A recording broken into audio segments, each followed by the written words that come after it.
Hello and welcome to the Wrestling 20 Years Ago podcast. I am Bob Bamber and we're jumping back in the time machine to August the 31st, 1993. Introducing my two guests on today's show. Firstly, Colin Judkins. Colin, how are you? Not bad, yourself? I'm doing well. And our man in Scotland, Craig Wilson. Craig, how are you going? Yeah, good. How are you guys doing? He's okay? We're doing well. Let's kick off with the news. Craig, do you want to get us going? So the big WWF story of August 1993 was Hogan finishing that run with the company. He came back, of course, at WrestleMania, just before WrestleMania 9. And in terms of pay-per-view appearances, his last one was King of the Ring 1993, but afterwards there was a European tour, so he concluded that, and the company sold a power of merchandise. But like I say, he's not been seen on TV since King of the Ring, and that's him gone from the company. WCW, we saw the debut of the Shockmaster during Clash of the Champions. It was something that you really have to see to believe. The debut of the mysterious character, Davey Boy Smith and Sting were saying we're going to be teaming with them and Dusty Rhodes to take on Sid, Vader and Harlem Heat at Full Brawl. I believe it was originally scheduled to be Hawk, but there have been some issues in that part, so the WCW scrambled and got Fred Ottman, better known to WWF fans as Tugboat and Typhoon, to debut as the Shockmaster during the Flair for the Gold segment. There was a puff of flames, a little bit of pyro, and Shockmaster just came through the wall, but instead of this big reveal, he fell flat on his face, tripped over, a helmet that he was wearing, which was a Stormtrooper helmet covered in glitter. Why that, I don't know. Came off of his head. He had to scramble to put it back on, before standing up and standing and gesturing while a digitised promo played over. It has to be seen to be believed. Please go and watch it if you can. And we'll be discussing that later on. Craig, your second news point. Yeah, I guess other than Hogan, the big story coming from WWF was Jim Cornette joining the company. The head of Smoky Mountain Wrestling made a shock debut on Raw a few weeks back with even some in his own company not knowing that he was headed to the WWF, and he's set to manage the Heavenly Bodies, obviously at SummerSlam against the Steiners, and also managing Yokozuna. Well, more accurately is Yokozuna's American spokesperson taking on those big bad American lawyers. Over in WCW, we had Terry Funk being interviewed for the role of head booker. He was looking for a certain amount of control. He obviously has a way that he wanted to see WCW going, but ultimately wasn't offered the control that he was after. So instead now we will see a committee being headed by producer Eric Bischoff. And over in the WWF, the big pay-per-view being SummerSlam with the strapline Fat Chance. So new All-American hero Lex Luger taking on WWF champion Yokozuna.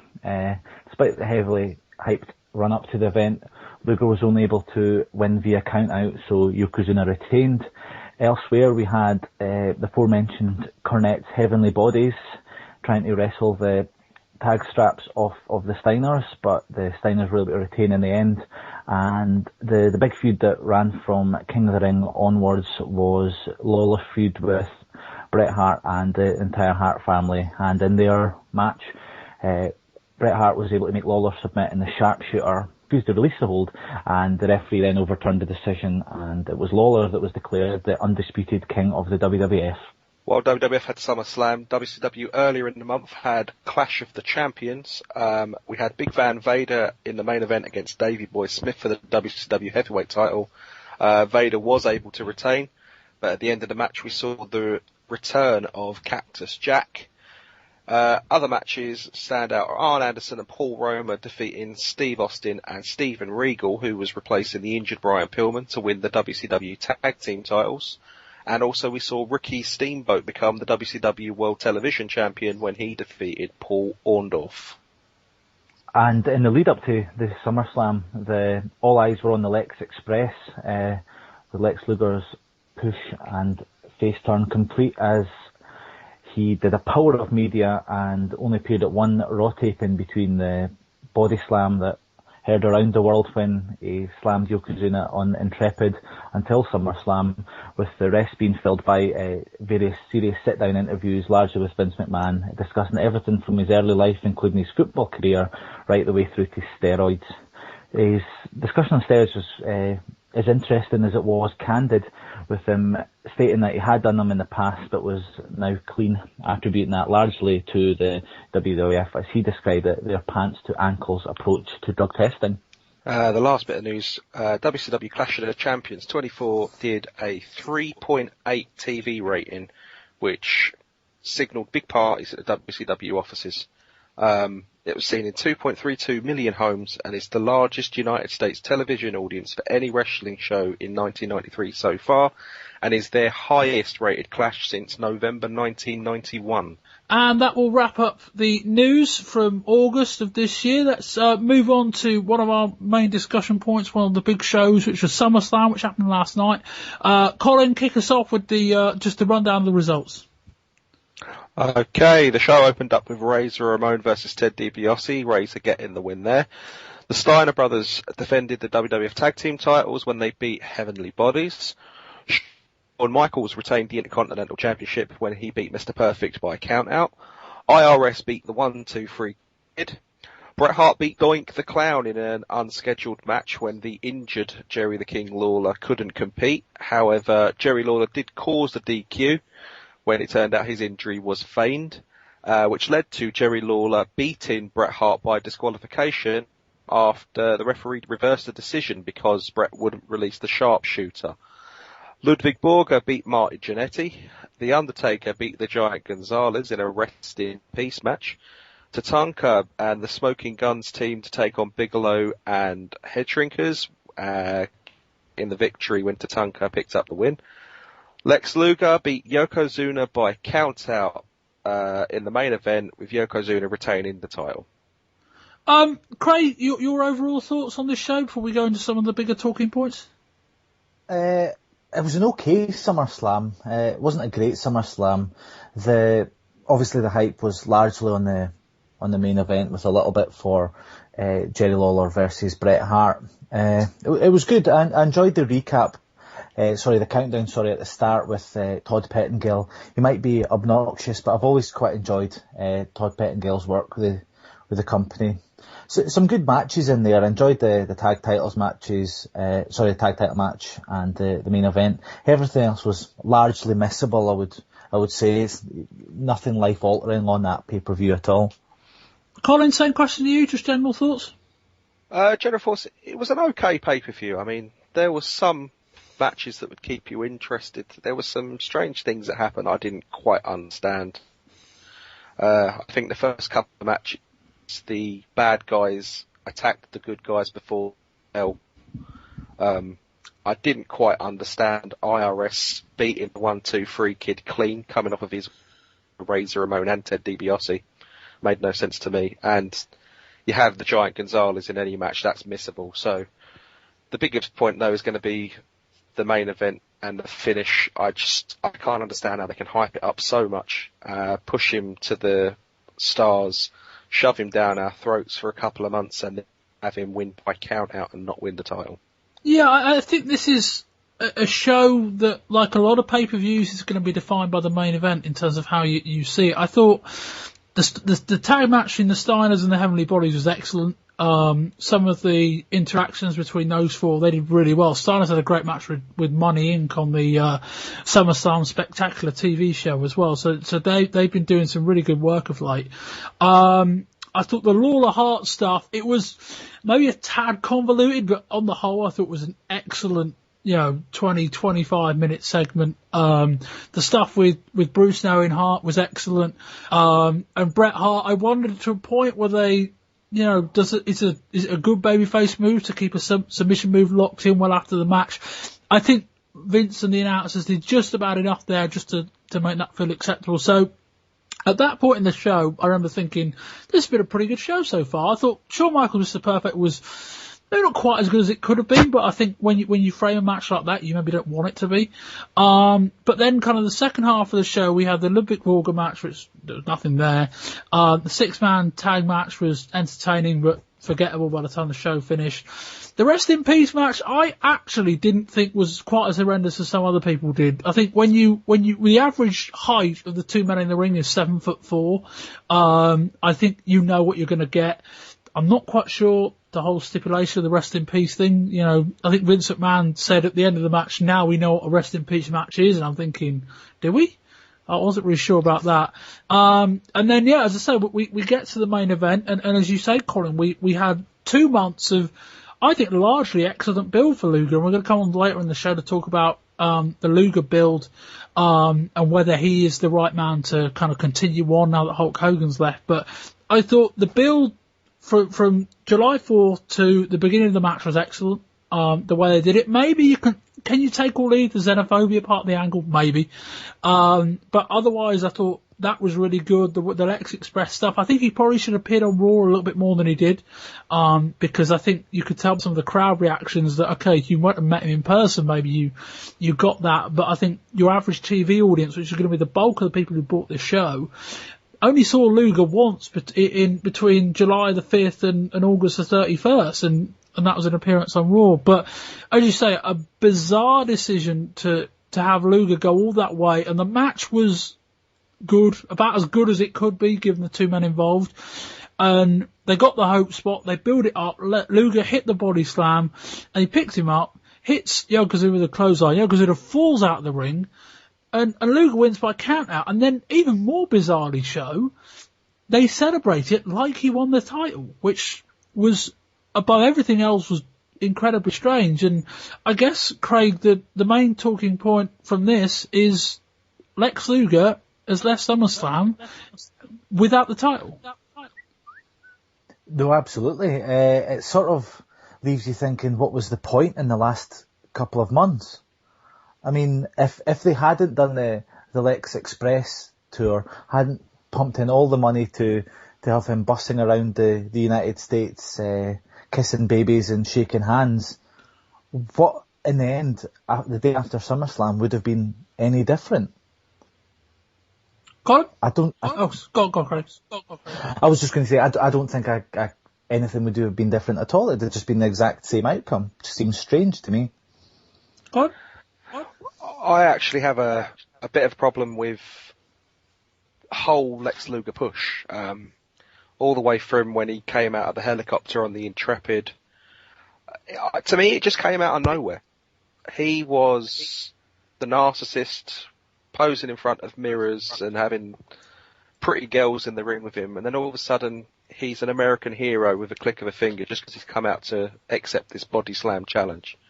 And then the whole Lex Express thing, I understand why they did it. They've taken a guy that's been a heel since he's been in the WWF, and they want him to be the big babyface now that Hogan's left, the big American hero.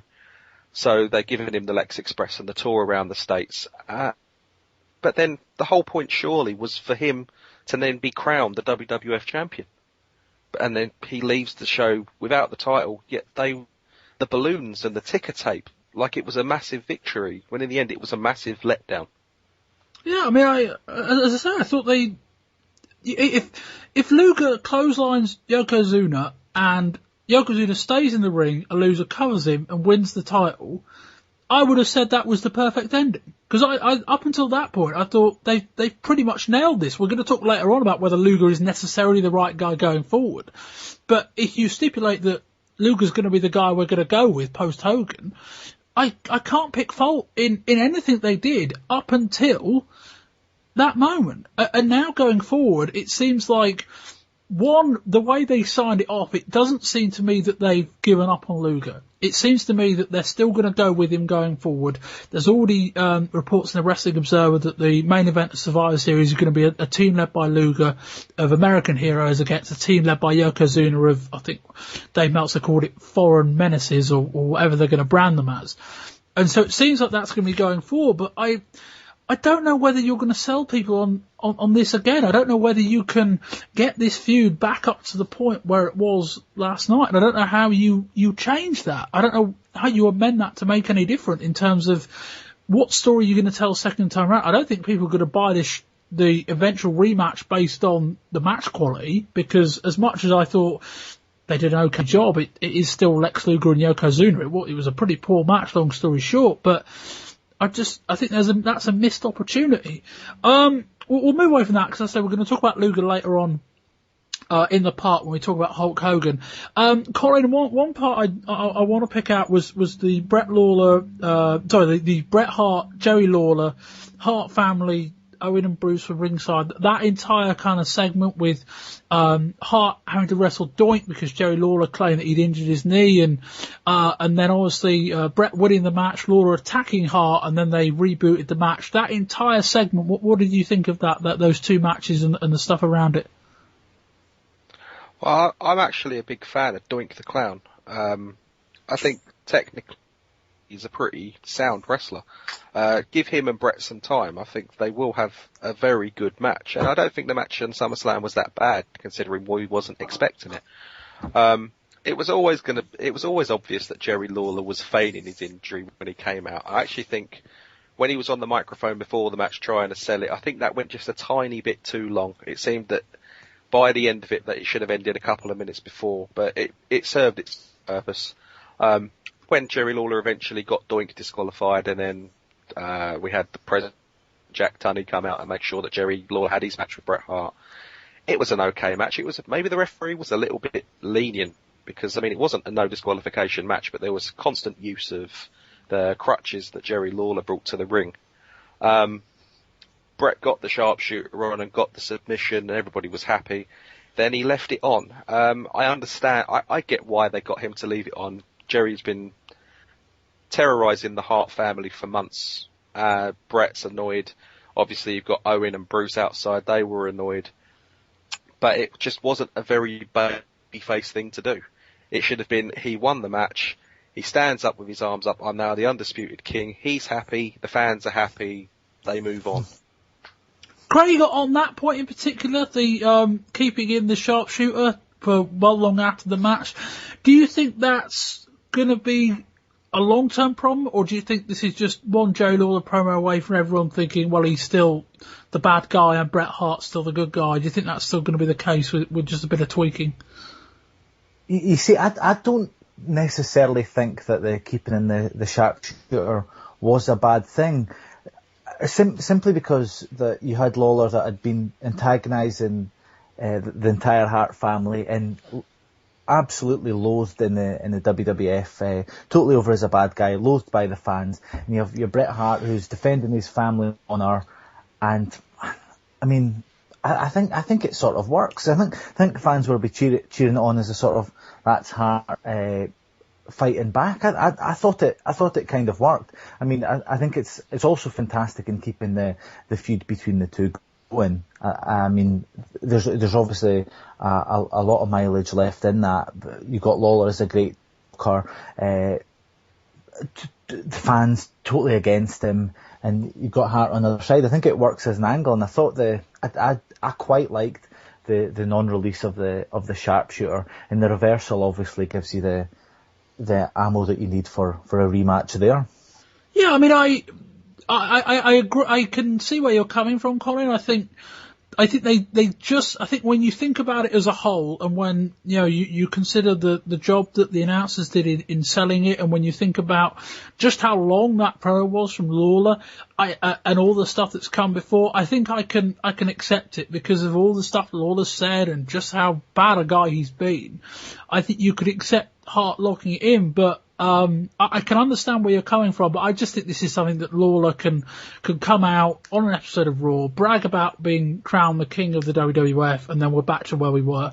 I don't think this is going to be something that's going to cost Hart long term, or Lawler for that matter either. Just looking at a couple of the other... Sorry, can I just make...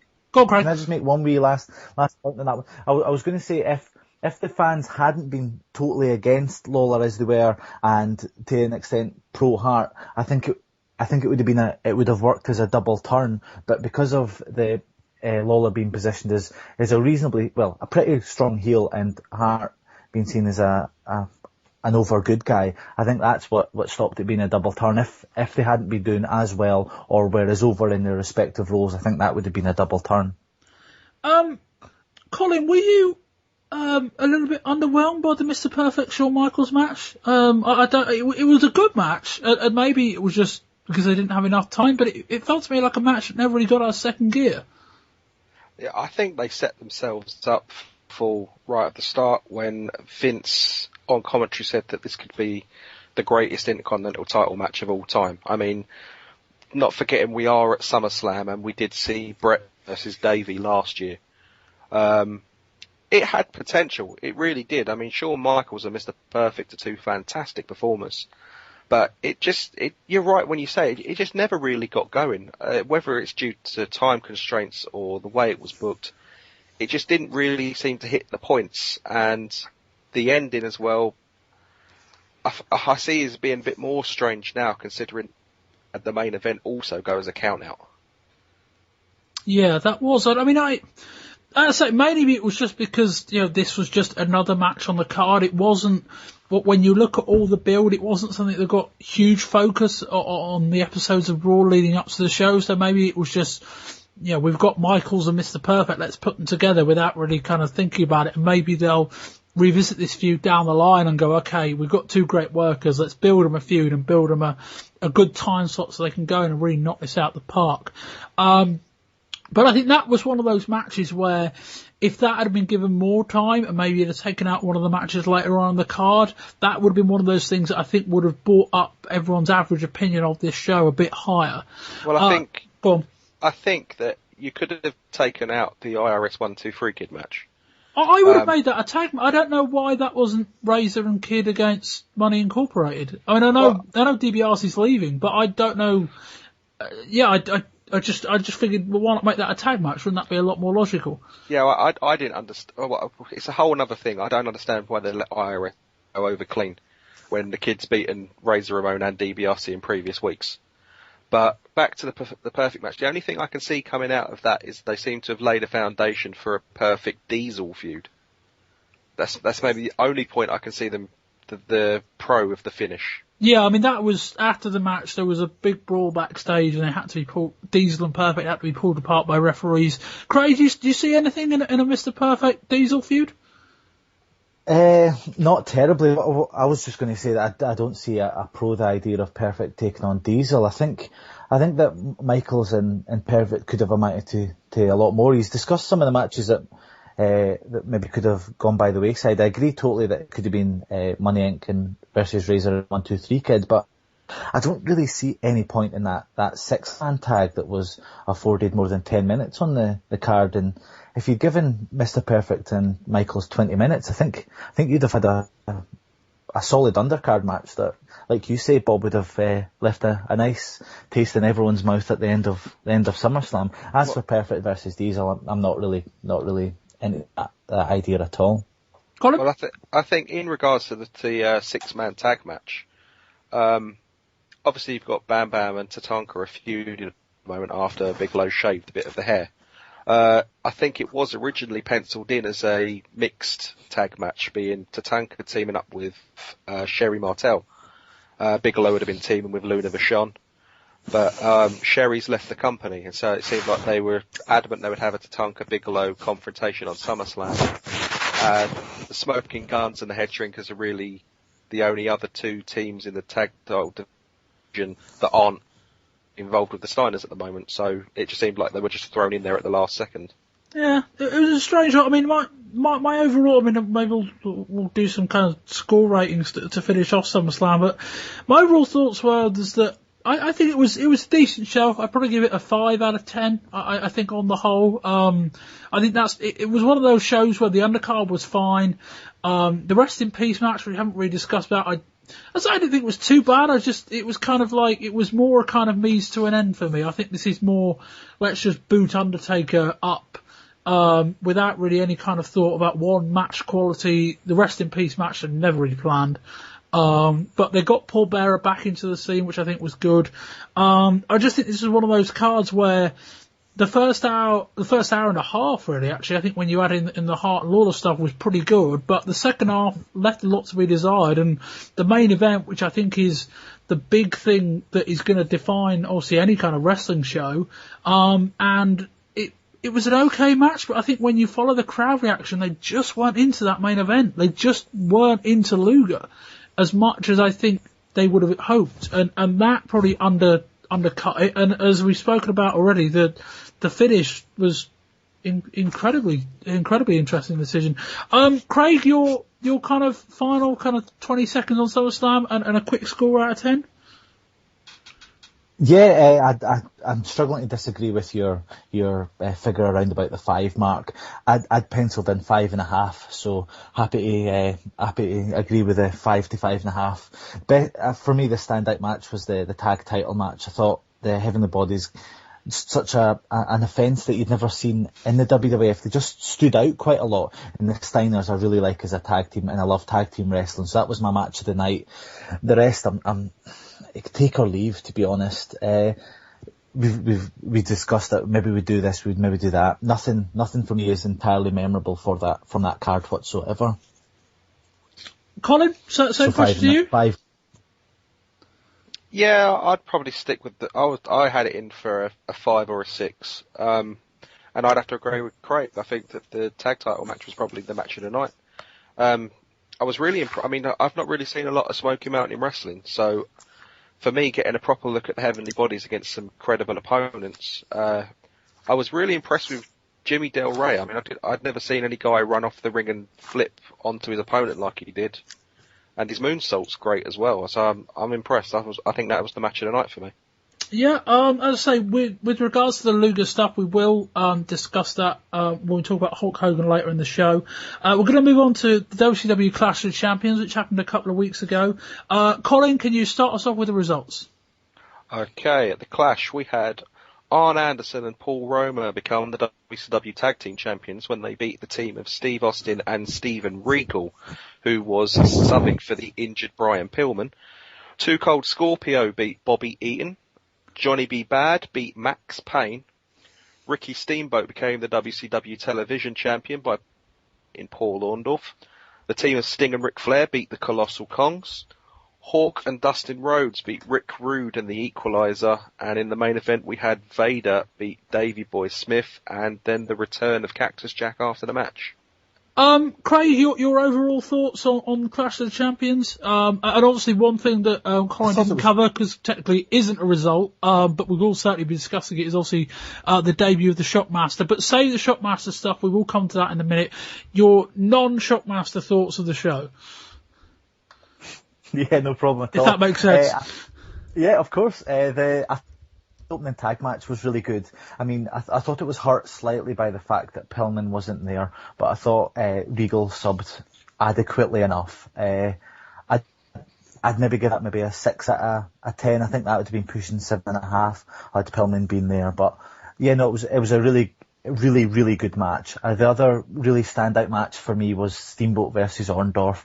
I thought it was two really contrasting styles, and I thought it gelled surprisingly well, and the pair worked well together. And the main event, Vader taking on Bulldog, was good. And every time you see a Vader moonsault, you're like, it's like, whoa, that's just something great to see.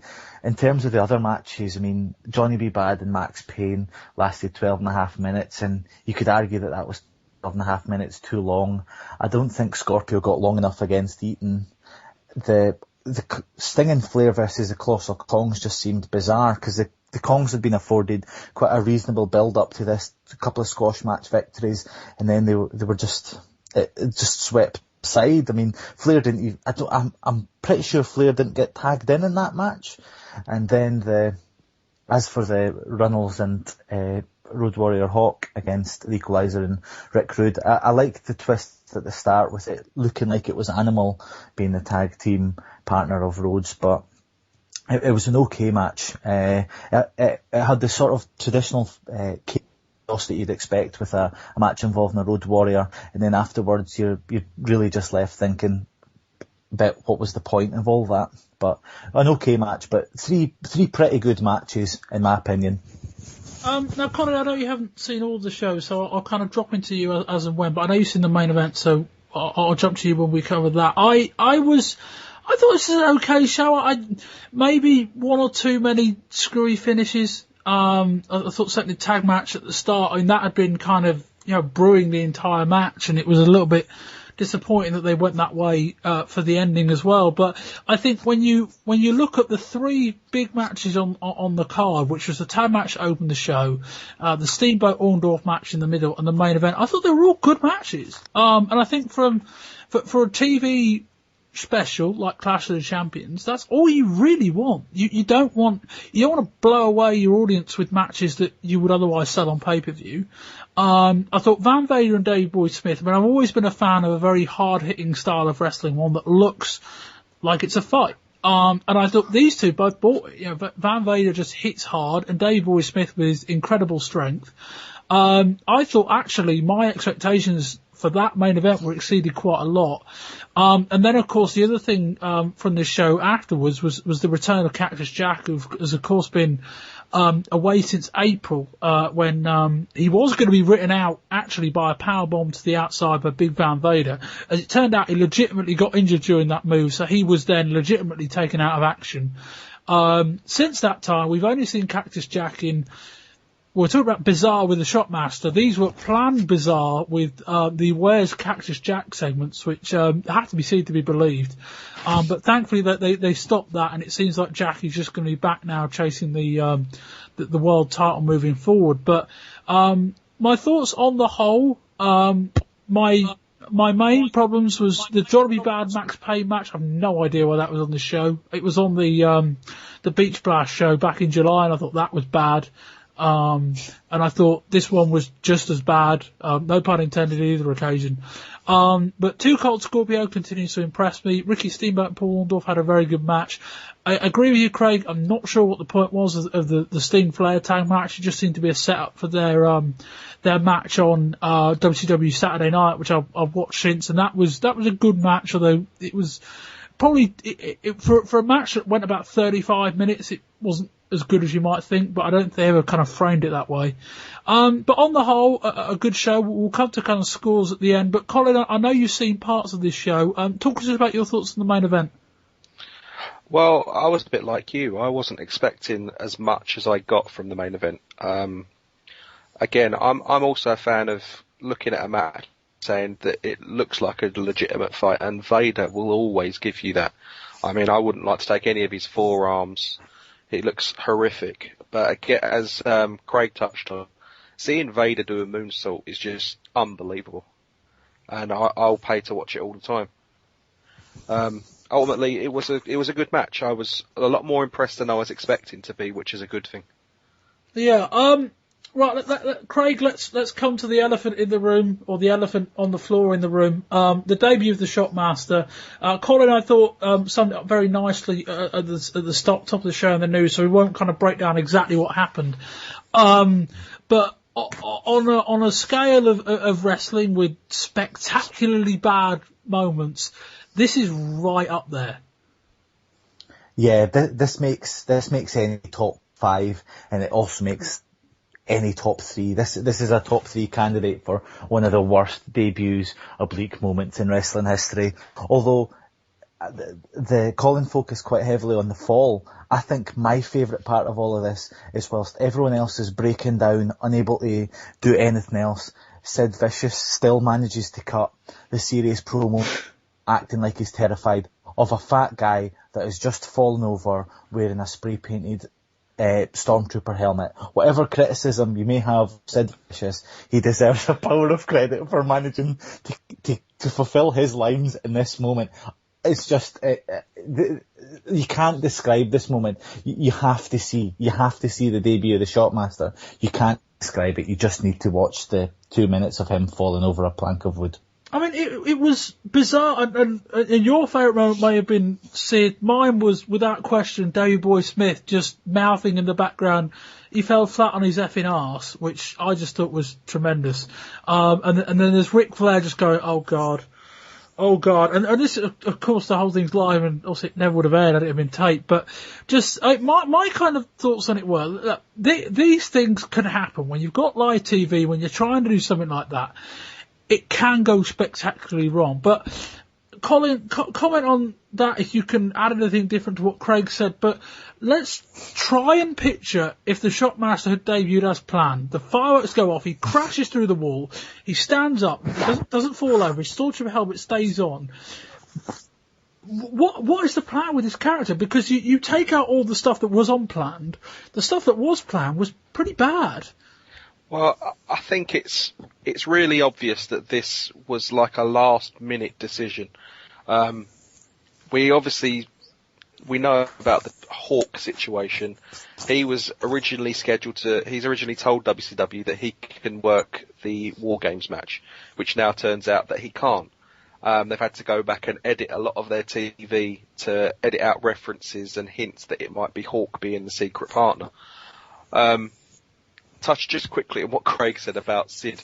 The guy is not a great live promo man. So the fact that he did manage to get his words out is fantastic. When you think that the other guys were rolling around laughing. If he'd come through the wall like he was supposed to, my first thought of the promo would have been, what the hell is that voice? Why digitise his voice? It's bad enough that the guy is in a spray-painted, glittery Stormtrooper helmet. And when people realise eventually that it's Tugboat from WWF, who Sid and Harlem Heat and Vader are supposed to be scared of, they're just not going to buy it. I mean, Craig, do you think there's... I mean, is there grounds, given how bad this was, just to can it and just to go, look, this was so bad, let's just bury it as deep as we can and forget about it? Or do you think they're going to go forward and try and salvage something out of Shockmaster going forward? I think it's quite difficult for them. I mean, even after this segment, Jesse Ventura on commentary rubbished the whole Shockmaster thing.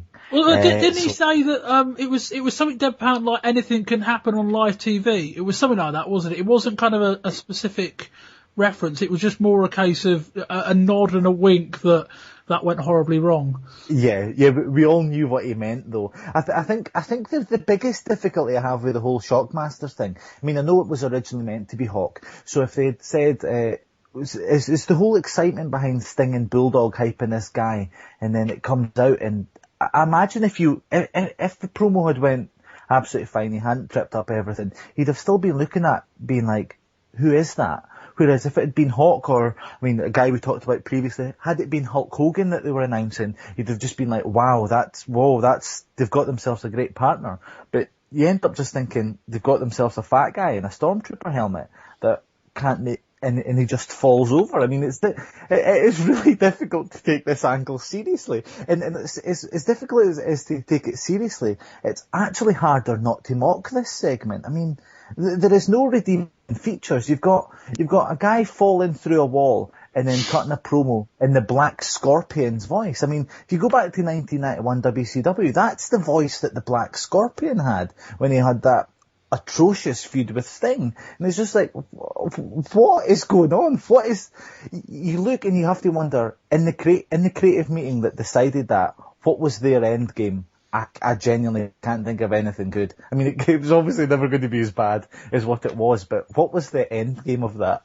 I guess, well, I say we never know. I mean, it depends. If they go forward with it, we may find out. But, I mean, Craig, just to kind of wrap up your thoughts on the show and give it a score rating, and I don't know whether to include the Shockmaster stuff or not, because it might end up making it a 0 based on that alone. But what was your kind of score rating and your kind of 15-20 second wrap up of the show? I'm giving the Shockmaster debut 10 out of 10 for hilarity. In terms of the show itself, I felt it was a lot better than SummerSlam.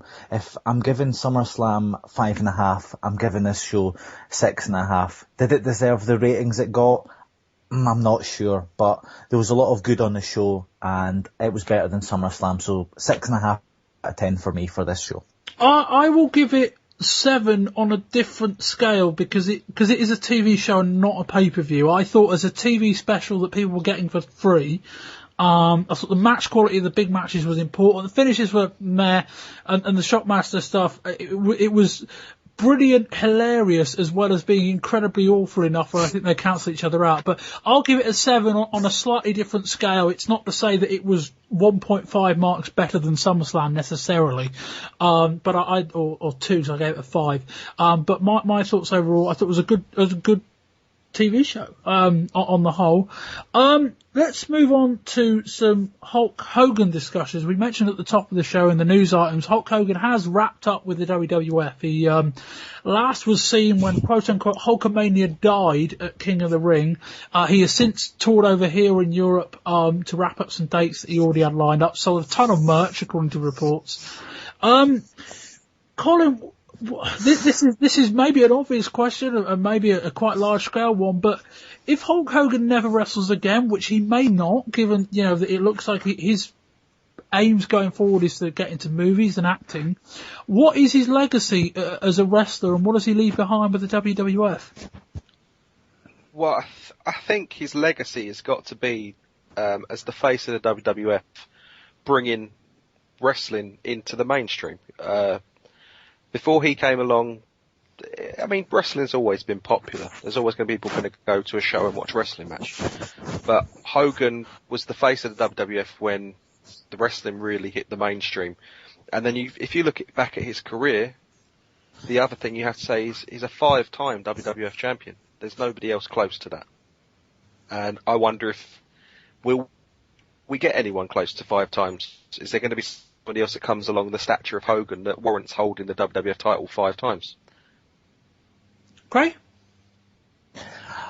As a 20 plus guy that grew up watching the WWF in the late 80s, early 90s, you know what to say 20 plus, I don't want to reveal that. I don't think that anyone else could have brought the WWF the success that it did. I mean, you'll have endless discussions over, had it not been Hogan, had Hogan not jumped from the AWA to the WWF, could Flair have led the company, could Savage, could someone of the ilk of Steamboat or something like that been the guy? I don't think they could. I think the WWF needed Hulk Hogan. He had the crossover appeal. He stopped 100 people in the street and asked them who Hulk Hogan is. They'll tell you who Hulk Hogan is, and I think that's the mark of him. Was he the best technical wrestler? No, but he got the crossover appeal that no other person probably in the history of this sport will ever get. So I think that's his legacy. I don't think WrestleMania would have succeeded without Hulk Hogan. No, I mean, to touch on kind of what Colin said about how the transitional period wrestling has had, I think what you've got to kind of frame everything really in the last decade is that if we go back to something like 1983, the early 1980s, is that wrestling was hugely territorial. There was it wasn't kind of like the 50s and 60s. It was a bit more, or a bit less fractured than it was then maybe. But what Hogan did, or what Hogan fronted with Vince obviously driving things from behind, was this national expansion. And I think when you isolate that and think that in every territory, most of them had their big favourite, had their big name. You go to Canada, you go to somewhere like Calgary, and you've got the Hearts. You go to different places around the country. You go to somewhere like Memphis, and you've got Jerry Lawler. You go around the country, and there's all of these big faces.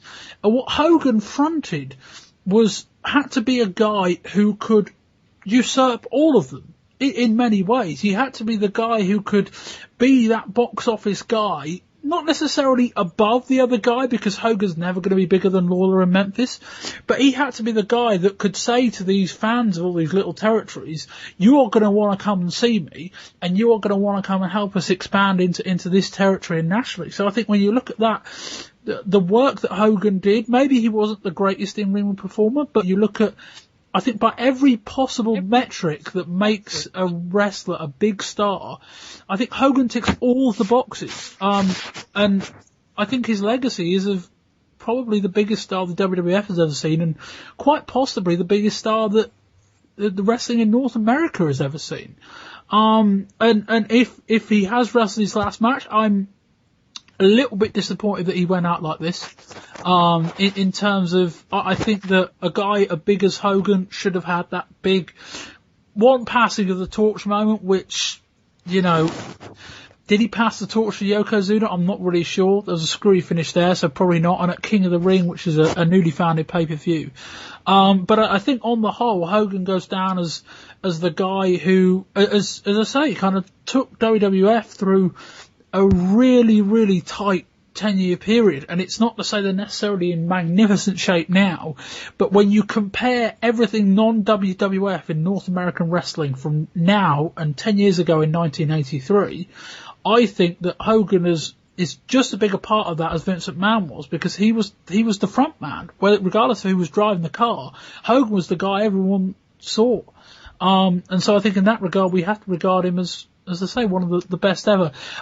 Colin, let's kind of look away from Hogan and look going forward and kind of the void he's left behind. We touched on it earlier with Luger, but that was more specifically about the actual finish to the match. But Colin, do you think that Luger is the right guy going forward, and can he not necessarily be the next Hogan, but can he be the next big face of the WWF?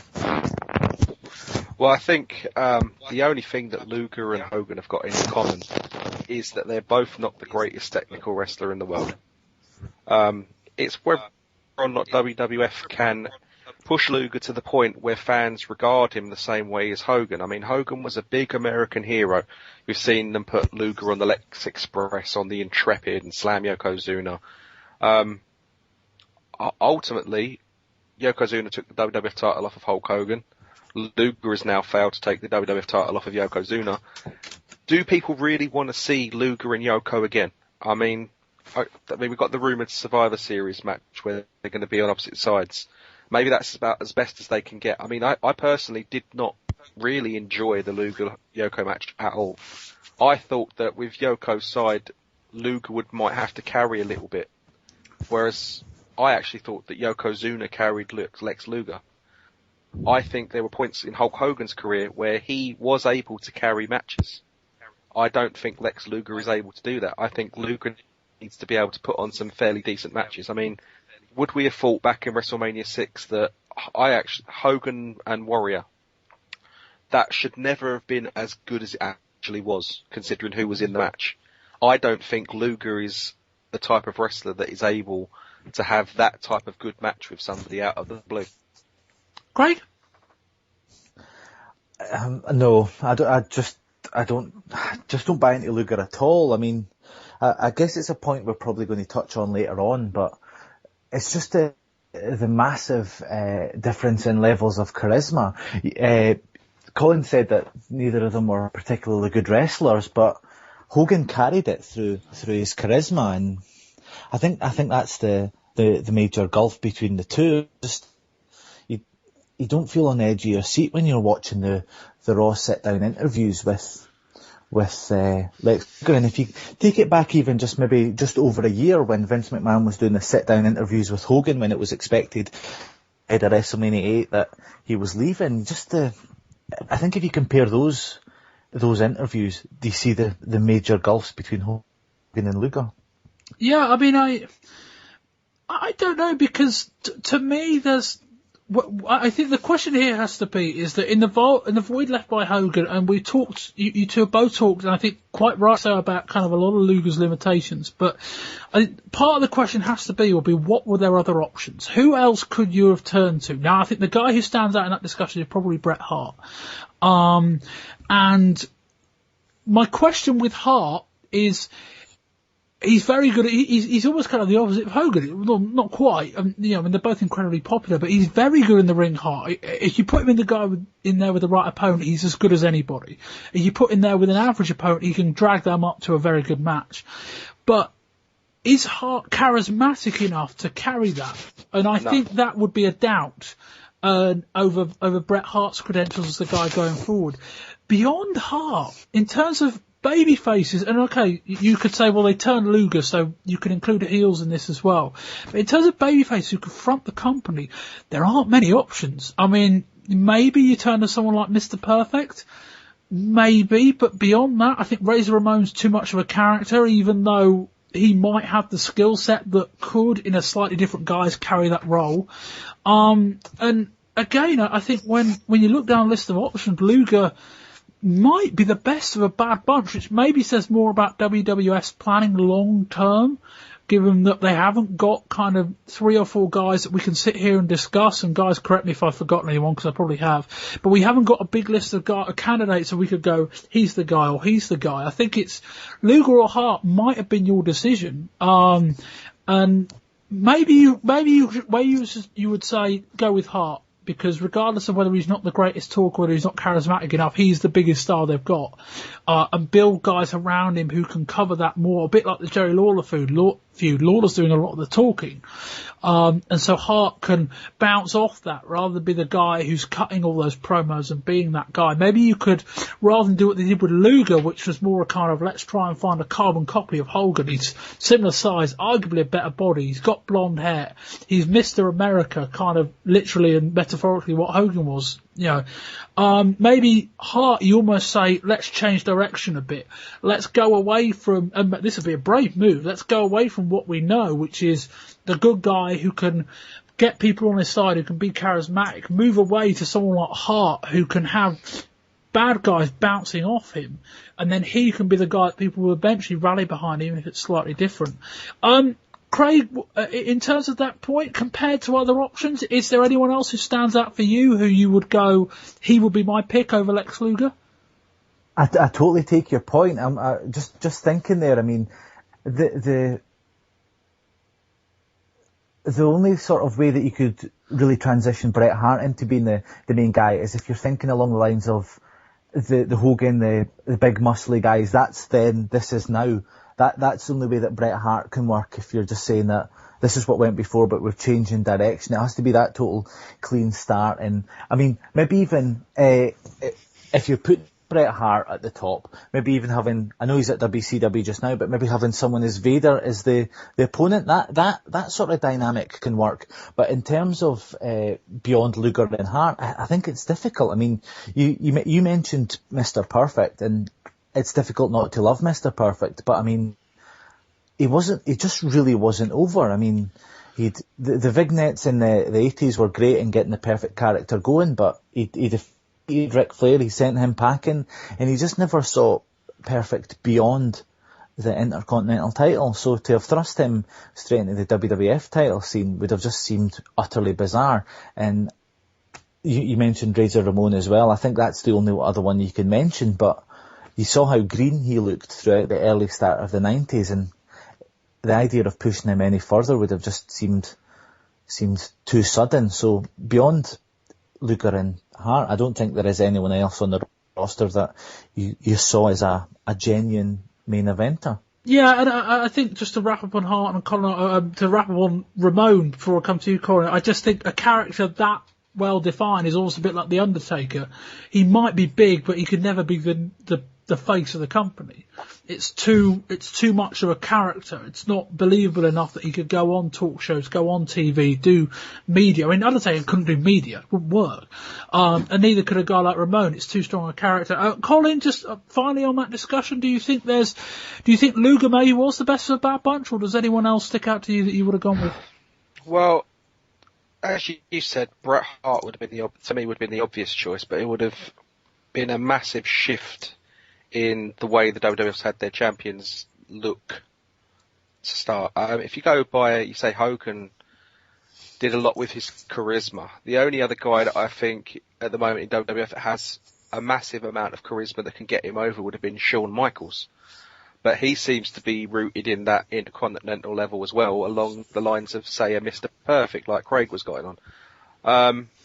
Mr. Perfect, I've always been a fan of his work, but I've never really taken to him as a face.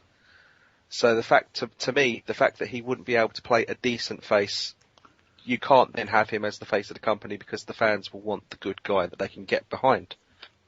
Yeah, I got on the subject of Shawn Michaels. He ticks a lot of boxes in many ways, although I think in terms of big time experience, he probably doesn't have a lot of it. Do you think that Michaels character is just too hateable to ever really be able to transition into a good guy?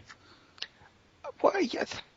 I mean, there would have to be changes made to his character, but I think they've made a massive change to Lex Luger's character. He's gone from being a narcissist to being an American hero. guy that only cares about himself to a guy that cares about an entire nation.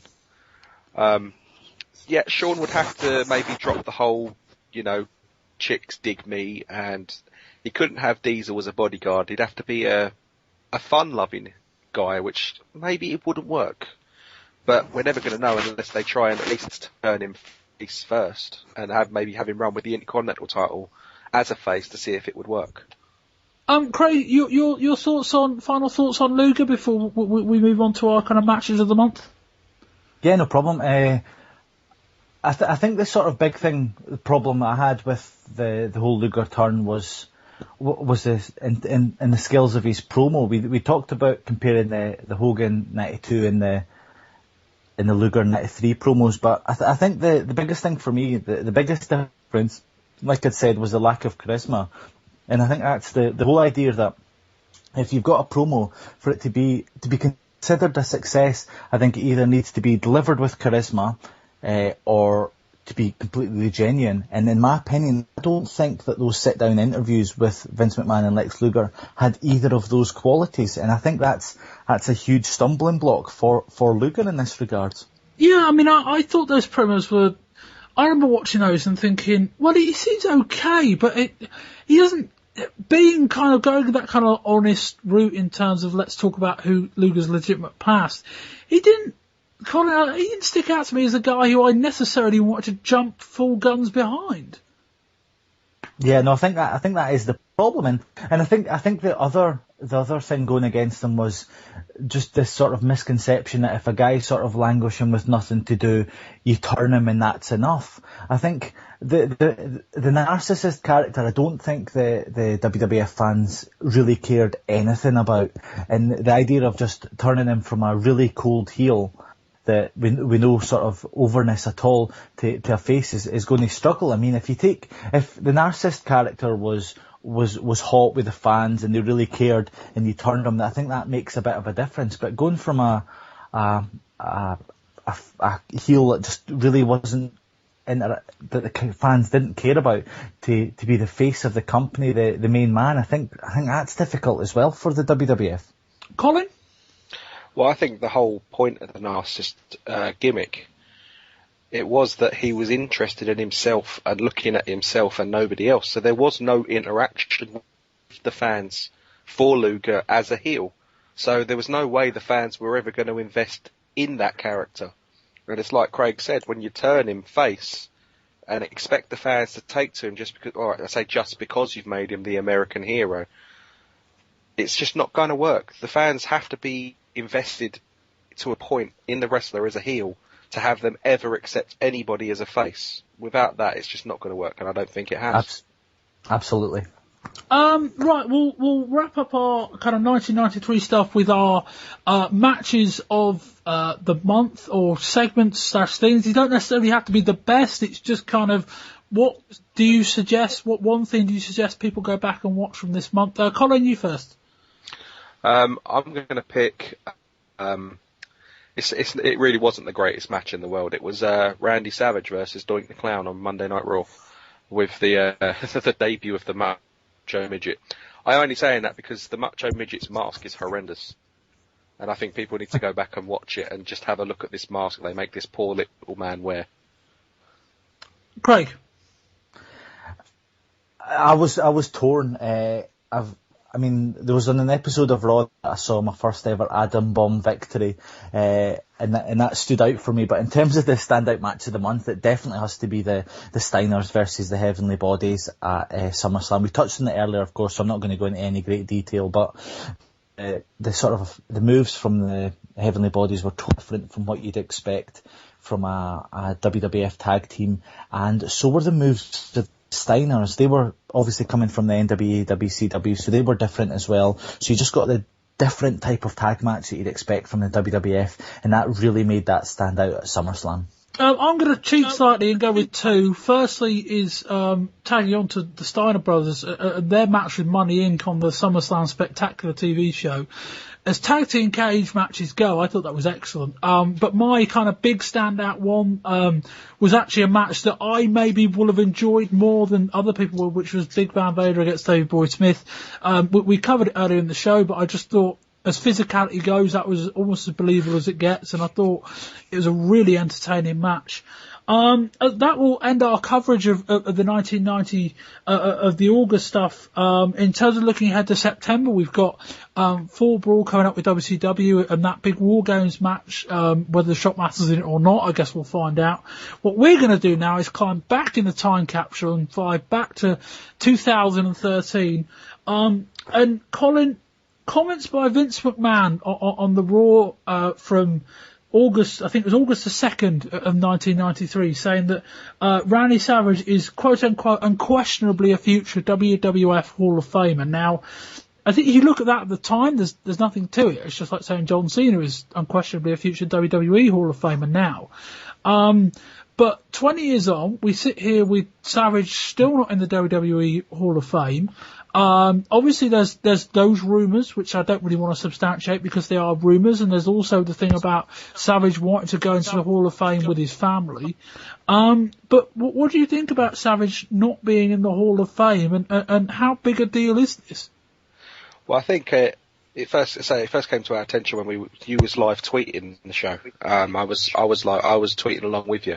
And the second we both heard that comment, we both instantly tweeted. It was like a wow comment, because it's not something that we'd think of now. Like you said, back then, Randy Savage was undoubtedly going to be in the Hall of Fame. You can tell just by watching them on screen together. Vince McMahon loved Randy Savage. The way he even looked at him, it's almost like a bromance thing. I'm glad the bromance bit didn't make the 1993 part of the show. If we're gonna be accurate, let's be lexically accurate as well. But carry on, Colin. Yeah. I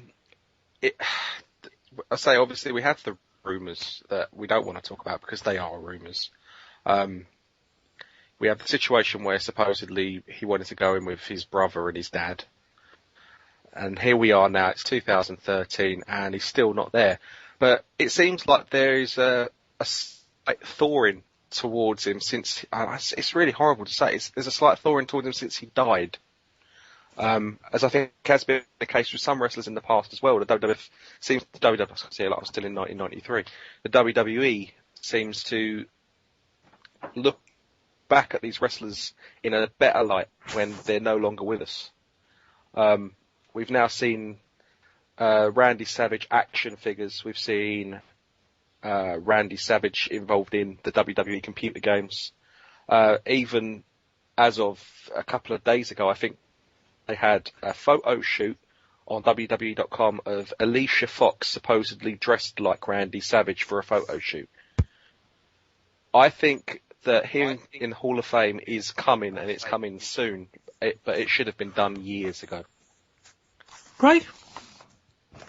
I thought it was a little bit bizarre that they didn't follow up the release of the Macho Man DVD set with a Hall of Fame entrant. You would think that would be the biggest cash in. And not wanting to be crass, but if the WWE were wanting to, WWE now, I'm back in 2013, if they were wanting to really do it properly, you would think that they would want to induct him and, as bad as it sounds, make a little bit of money on the box set at the same time, because you've got the chat about a San Martino box set coming after his lengthy period of being outside the loop with the WWF, and it just, I don't know, it just seems really strange that he's not been inducted yet. I mean, you've obviously heard the stories about that Vince wanted him to be essentially the same guy that Triple H is now, that the company was, the idea of him being the man there, and then the whole ultimate betrayal of him going to WCW, and there was the PW Torch interview a few weeks ago I heard with a former creative guy that whenever it came round to Hall of Fame induction stuff, if anyone mentioned Randy Savage, it was automatically shot down, and really that is a shame. Vince McMahon's comments on the Raw that you were talking about is absolutely apt, considering the way that he was such a huge star of the 80s and early 90s. He hugely deserves to be there, and it's almost a travesty that he isn't. Yeah, I mean, I think when you look at this discussion, you have to look at what the WWE Hall of Fame is, and it's not necessarily a true reflection on your ability on screen as a draw. That's kind of, I don't want to say it's a popularity contest because it isn't necessarily that, but it is kind of, are you in Vince's good books? Then if so, did you do enough? And the bar is set probably, I think a lot of people would say too low in regards to how many people they induct and the contributions of some of the people that go in. But I think in terms of, if you were to isolate it and look at Savage's on-screen contribution, there is nothing you can point to that can say he can't go in because of that reason. You look at Savage, he had a great career. All right, he left WCW, which I guess you maybe could say. But there's nothing you can look at and go, well, that's a definitive reason that you wouldn't have to know anything backstage to do.